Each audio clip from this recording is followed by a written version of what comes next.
Oke, haleluya.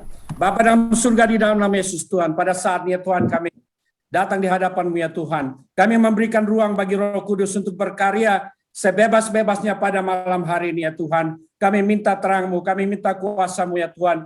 Pada malam hari ini ya Tuhan, Engkau berkarya Tuhan. Di dalam ya Tuhan, hikmat, kekuatan ya Tuhan, kuasa-Mu ya Tuhan, dan kasih-Mu pada malam hari ini ya Tuhan. Kami minta terang Roh Kudus atas setiap pikiran dan hati yang mendengarkan pada malam hari ini ya Tuhan. Pada malam hari ini ya Tuhan, kami ingin Engkaulah ya Tuhan yang mengambil kekuasaan ya Tuhan dan ruang ya Tuhan di dalam setiap hati, di dalam nama Yesus. Amin. Amin. Haleluya. Haleluya. Puji Tuhan.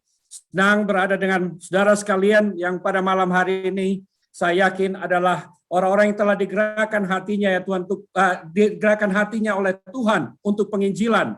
Dan pada malam hari ini saya mengatakan bahwa inilah saatnya bagi kita. Pada saat dunia sedang terguncang, pada saat dunia sedang kebimbangan, pada saat dunia sangat membutuhkan harapan, disinilah kita dapat muncul menjadi terang dan garam yang benar-benar dapat dirasakan, yang benar-benar berdampak. Pada malam hari ini saya mengatakan pada saat ini pada saat ini bahwa kita yang terlibat di dalam penginjilan, ada satu hal yang kita ingin supaya menjadi sesuatu yang nyata di dalam kehidupan orang-orang lain, dan khususnya mereka yang belum percaya kepada Dia. Dan pada malam hari ini saya mengatakan bahwa satu hal yang sangat kita inginkan dikenal oleh seluruh umat manusia, yang mana di dalamnya hanya ada harapan untuk keselamatan, yaitu Yesus Kristus sendiri. Kita ingin memperkenalkan Dia, dan kita ingin memperkenalkan Yesus Kristus secara jelas. Karena selama waktu-waktu yang sudah berlalu ini, saya ingin mengatakan bahwa gambaran Yesus sebenarnya telah terpolusi dengan apa yang kita ingin tampilkan atau apa yang ditampilkan oleh kebanyakan orang yang bahkan mengaku percaya pada Yesus Kristus. Satu wajah Tuhan yang sangat jelas yang perlu untuk diperkenalkan kepada banyak orang. Saudara bisa tebak apa itu? Itu tidak lain dan tidak bukan adalah wajah kasih daripada Tuhan itu sendiri. Yang itu adalah kasih. Pada saat kita menampilkan kasih, kita menampilkan wajah Kristus, Tuhan kita, Yesus Kristus. Yang dimatakan bahwa Allah itu adalah kasih. Tidak mungkin kita memperkenalkan Dia tanpa kasih. Dan suatu sisi lagi, di balik koin. Jadi kalau kita umpamakan sebuah koin yang memiliki dua sisi. Satu sisi yang lain adalah yang disebut dengan kuasa Tuhan. Ini suatu hal yang menemani, suatu yang tidak dapat dipisahkan daripada Injil itu sendiri. Mari kita lihat bersama di dalam Matius 10 ayat yang ke-7 sampai ke-8. Matius 10 ayat yang ke-7 sampai dengan yang ke-8. Saya akan bacakan di sini. Pergilah dan beritakanlah kerajaan sorga sudah dekat. Sembuhkanlah orang sakit, bangkitkanlah orang mati, tahirkanlah orang kusta, usirlah setan-setan. Kamu sudah memperolehnya dengan cuma-cuma, karena itu berikanlah pula dengan cuma-cuma. Dan saya mengatakan suatu hal di sini, sesudah disebutkan pergilah dan beritakanlah kerajaan sorga sudah dekat, langsung disambung dengan kalimat seperti ini, sembuhkanlah orang yang sakit, bangkitkanlah orang mati, tahirkanlah orang kusta, usirlah setan-setan. Kamu telah memperolehnya dengan cuma-cuma, karena itu berikanlah pula dengan cuma-cuma. Saya ingin tanyakan pada saat ini, berapa banyak dari saudara telah pergi memberitakan Injil? Satu. Yang kedua, saudara pergi menyembuhkan yang sakit, dan kemudian membangkitkan orang mati. Berapa banyak di sini yang telah melihat orang mati bangkit kembali dari kematian? Berapa di antara saudara yang telah melihat orang kusta ditahirkan? Berapa banyak dari saudara yang telah melihat setan-setan diusir? Dan pada malam hari ini adalah waktu bagi kita sebagai orang percaya untuk bangkit dan menyatakan, memanifestasikan semuanya itu. Karena apa yang telah terjadi di zaman perjanjian baru ini, kita yang telah dijanjikan untuk menerima baptisan Roh Kudus, kita telah diberikan kuasa dari tempat tinggi. Dan Roh Kudus inilah yang mulai mengerjakan apa yang terjadi di dalam Kisah Para Rasul. Kalau Kisah Para Rasul itu namanya dalam bahasa Inggris Book of Acts. Jadi sebuah kitab yang berisi aksi-aksi, tindakan-tindakan nyata. Inilah saatnya bagi kita untuk berhenti membicarakan mengenai penginjilan. Tapi kita lebih daripada itu, bukan hanya membicarakan penginjilan, tapi kita melaksanakan amanat agung. Kita melaksanakan perintah Tuhan. Kita beraksi. Saya barusan membuat sebuah catatan di bawah sebuah stiker yang saya bilang action, talk is cheap. Jadi ini saatnya bagi kita bukan lagi membicarakan, tetapi melakukannya. Dapat saudara katakan amin. Pada malam hari ini saya ingin mengatakan bahwa Tuhan yang telah memberikan amanat kepada kita, Dia pun juga yang telah mengatakan kepada kita untuk menyembuhkan orang sakit, membangkitkan orang yang mati, menahirkan orang kusta, dan mengusir setan-setan. Dia ini tidak mungkin memberikan kepada kita amanat perintah seperti ini, tapi tidak memperlengkapi kita. Ini justru, ini ditulis mengenai murid-murid yang waktu itu disuruh untuk pergi, ini bahkan sebelum kematian dan kebangkitan Yesus Kristus. Coba saudara bayangkan, sekarang sesudah atau post kematian dan kebangkitan Kristus dan sesudah hari Pentakosta, saudara bisa bayangkan betapa Tuhan telah memperlengkapi kita dengan kuasa dari tempat tinggi yang sangat luar biasa. Kuasa dari tempat tinggi ini dapat mengatasi hal-hal yang di bawah ini. Karena dia berasal dari tempat yang tinggi. Kuasa ini datang dari tempat yang tinggi. Jadi pada malam hari ini saya mengatakan, seperti Paulus, sesudah dia menginjil beberapa waktu lamanya, dia melihat kembali dan dia membuat sebuah resolusi. Dia mengatakan begini, kali ini aku akan pergi. Mulai dari saat ini aku akan pergi. Bukan dengan kata-kata yang elok. Aku tidak akan memberitakan dengan kata-kata yang elok, tapi aku akan memberitakan dengan penyertaan, demonstrasi daripada kuasa Roh Kudus, pernyataan daripada kuasa Roh Kudus. Dan saya mengatakan bahwa suatu hal yang terjadi dalam kehidupan saya beberapa waktu yang lalu, waktu saya pertama-tama berada di Bali. Ini sudah tahun 90-an. Waktu itu saya sebagai seorang petobat baru diselamatkan setahun. Saat itu, saya berusaha untuk menjadi seorang Kristen yang kuat. Saya berpikir, tidak mungkin kalau saya menjadi seorang Kristen yang kuat, saya hanya hidup sebagai orang Kristen yang pasif. Saya mau menjadi seorang yang bersaksi. Walaupun di tengah-tengah, dikelilingi mungkin 70% orang Hindu, dan selebihnya adalah orang dari agama seberang, saya berusaha untuk bersaksi pada mereka. Tapi seringkali saya merasa seperti saya berbicara kepada tembok. Suatu hari saya mengatakan begini, mereka ini perlu untuk melihat kuasa daripada Tuhan. Mereka perlu melihat mujizat dan tanda-tanda heran. Saya memutuskan untuk mulai mendoakan orang-orang sakit. Dan apa yang terjadi sesudah saya mendoakan orang sakit? Yang pertama, tidak terjadi perubahan apa-apa. Yang kedua, juga demikian. Yang ketiga, saya ingat dia sakit tipus. Dia mengatakan ada sedikit perubahan. Dan sedikit perubahan itu, waktu saya meninggalkan orang ini, seperti ada suara mengatakan, lihatlah, kamu telah mempermalukan diri kamu sendiri. Tidak ada sesuatu yang nyata-nyata terjadi. Sesudah suara itu saya dengar, langsung seketika itu juga saya merespon. Saya bilang, saya tidak pergi atas nama saya. Saya membawa nama Yesus Kristus. Saya tidak akan berhenti. Saya akan berdoa bagi yang sakit.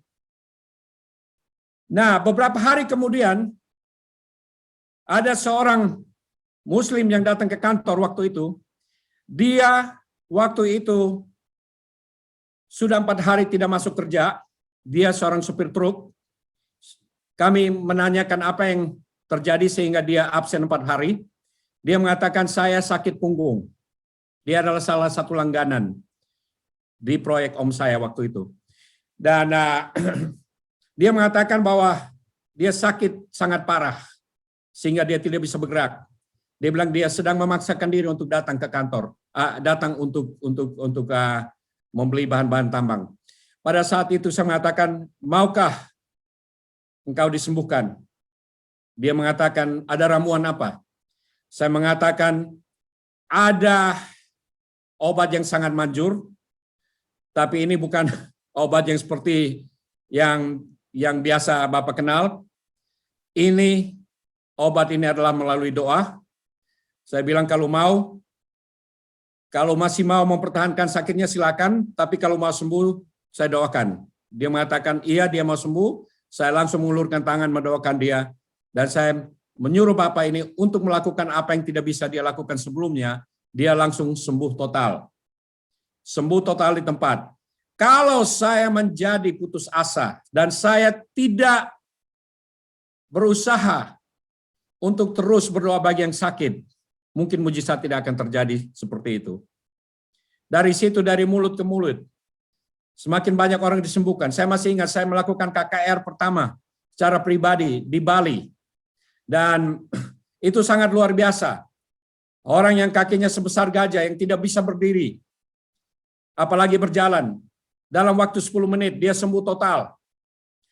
Dia dibawa, dituntun dari sebuah mobil minibus, diangkut dengan minibus, dibawa ke tempat saya mendoakan dia, melewati 2 dukun. Sebelum tiba di tempat saya mendoakan dia. Dan puji Tuhan sangat luar biasa.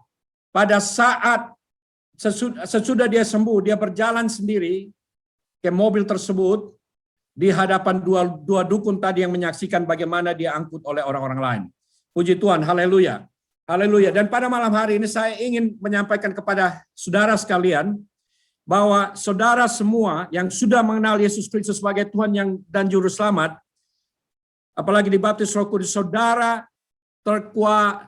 ini masuk kualifikasi untuk mendoakan orang sakit, untuk mengusir roh-roh jahat, untuk melihat orang kusta sembuh, untuk melihat orang mati dibangkitkan. Dan saya mengatakan, saya sudah melihat itu terjadi dalam kehidupan saya. Saya melihat orang mati dibangkitkan kembali. Saya masih ingat saudara saya menyebutkan pada saya beberapa waktu yang lalu, ini mengatakan masih ingat saat suatu waktu, waktu itu kami juga sama-sama masih baru di dalam Kristus, ya saya lebih dulu tapi ya masih termasuk baru, ada keluarga yang meninggal, dikatakan pada saya, kamu masih ingat waktu kita pergi ke pemakaman, kamu mengatakan pada saya, mari kita lihat supaya om kita ini, keluarga kita ini dibangkitkan dari kematian. Dan saya mengatakan, akhirnya saya melihat orang dibangkitkan dari kematian di hadapan mata saya sendiri pada saat saya mendoakan orang tersebut. Puji Tuhan, haleluya. Dan pada hari-hari ini, segala yang natural sudah digoncang dan sedang terguncang. Dunia membutuhkan suatu demonstrasi supernatural yang datang dari Yesus Kristus. Apa yang dikatakan mustahil bagi dunia, tidak mustahil bagi Tuhan kita Yesus Kristus. Dan saudara adalah bejananya. Saudara adalah orang yang telah dipilih oleh Tuhan untuk bisa menyalurkan kuasa Roh Kudus tersebut. Mengenai kesembuhan, mengenai mujizat. Saya ingin mengatakan suatu hal. Terakhir saya cek di Alkitab. Semua orang sakit yang datang kepada Yesus, mereka disembuhkan. Jadi saya ingin mengatakan kita bisa memiliki iman karena Yesus Kristus memiliki rekor yang baik. Dan saya mengatakan dia memiliki rekor yang sempurna. Jadi saudara tidak perlu ragu pada saat saudara mendoakan orang sakit. Dan Yesus itulah tetap sama kemarin, sekarang, dan selama-lamanya. Di kitab Perjanjian Lama, firman Tuhan mengatakan bahwa dia mengutus firman-Nya dan memulihkan mereka dari sakit penyakit mereka. Sekarang firman itu sendiri telah menjadi manusia dan pernah tinggal di tengah-tengah manusia.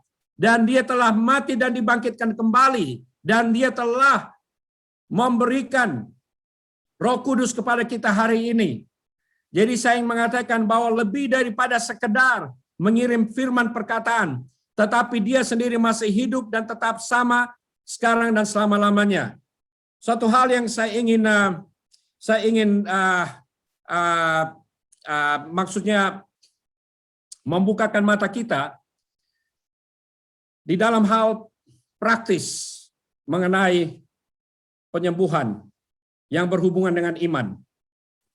Suatu hal beberapa waktu yang lalu, saya diperhadapkan dengan seorang muda yang waktu saya mendoakan dia mengatakan dia tidak percaya pada Tuhan Yesus Kristus.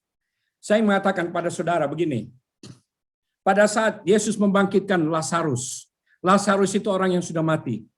Orang yang sudah mati, apakah dia memiliki iman atau tidak? Ini kan level yang berikutnya. Saya mengatakan pada saudara, walaupun seorang itu mengatakan dia tidak percaya pada Yesus, jangan berhenti sampai di situ. Saudara masih bisa mendoakan dia. Saudara masih bisa menjadi penyalur mujizat dari Tuhan. Saudara bisa menjadi agen supernaturalnya Tuhan. Nah, orang ini dia mengatakan dia tidak percaya pada Yesus. Saya mengatakan, saya tetap bisa mendoakan kamu. Dan kamu bisa sembuh. Dalam kata lain, saya ingin meminjamkan iman saya. Walaupun dia tidak memiliki iman kepada Kristus, saya mengatakan, saya percaya, saya akan doa untuk kesembuhan kamu. Dia bilang terserah.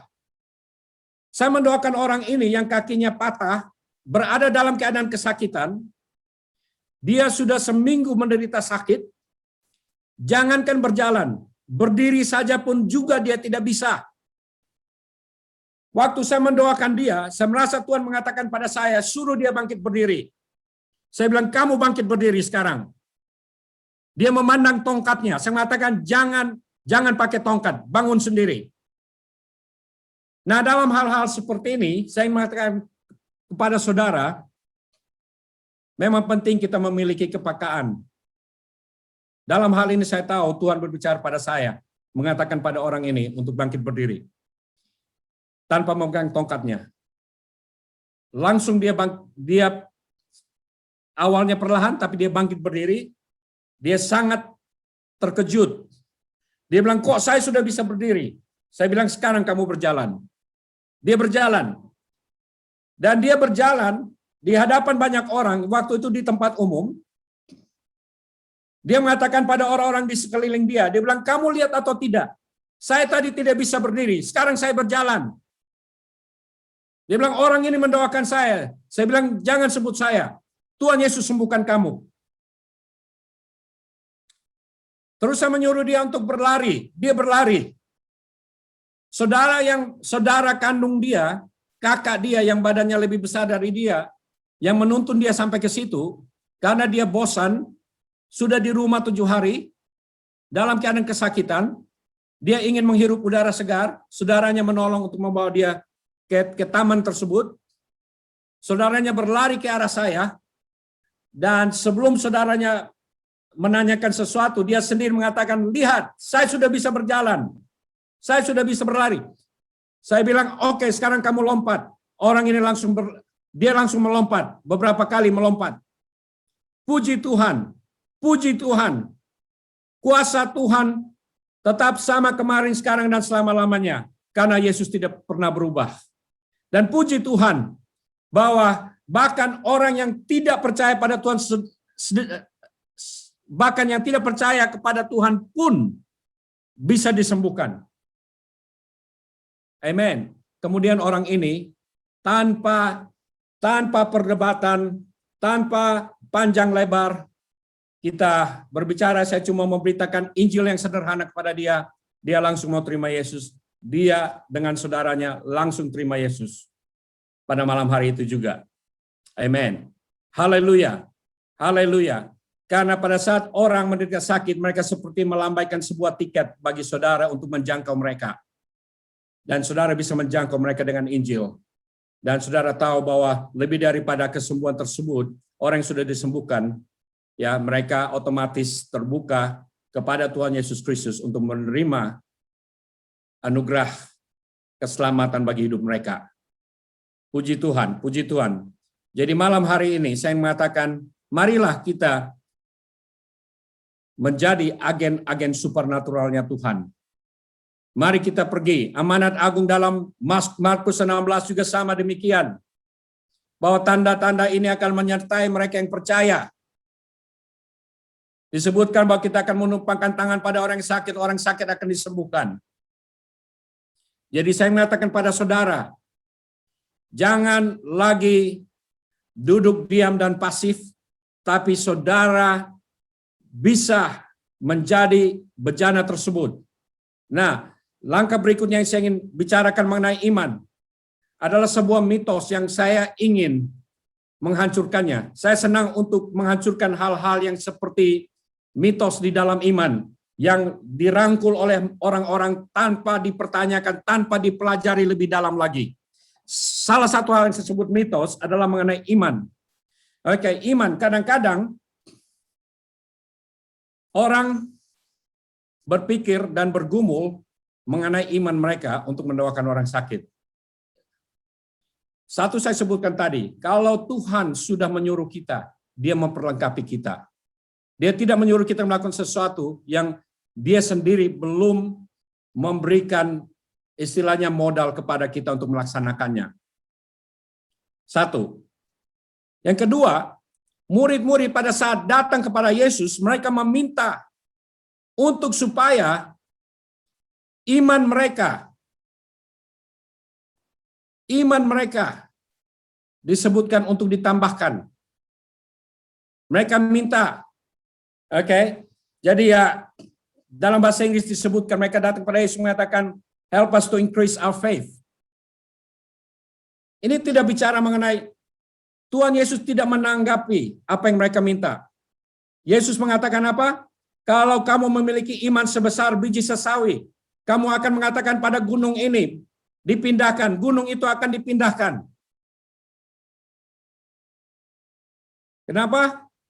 Bukan lagi mengenai kuantitas, tapi mengenai kualitas daripada iman. Bahkan iman sebesar biji sesawi. Saudara dan saya, firman Tuhan mengatakan bahwa kita masing-masing telah diberikan ukuran iman. Dan saya yakin Tuhan itu adil. Tidak ada ukuran iman yang lebih kecil dari biji sesawi. Kalau biji sesawi bisa memindahkan gunung, saudara memiliki iman untuk bisa melihat orang mati dibangkitkan kembali, orang buta disembuhkan, orang tuli disembuhkan, orang sakit, kanker disembuhkan. Amin. Haleluya. Puji Tuhan. Jadi saya harap kita semua mulai dari saat ini tidak lagi mempertanyakan iman, dan jangan kita terfokus kepada iman kita, karena iblis selalu berusaha untuk menghambat kita orang-orang percaya untuk memfokus ke dalam. Fokus kita adalah pada Tuhan Yesus Kristus, the author and the finisher of faith.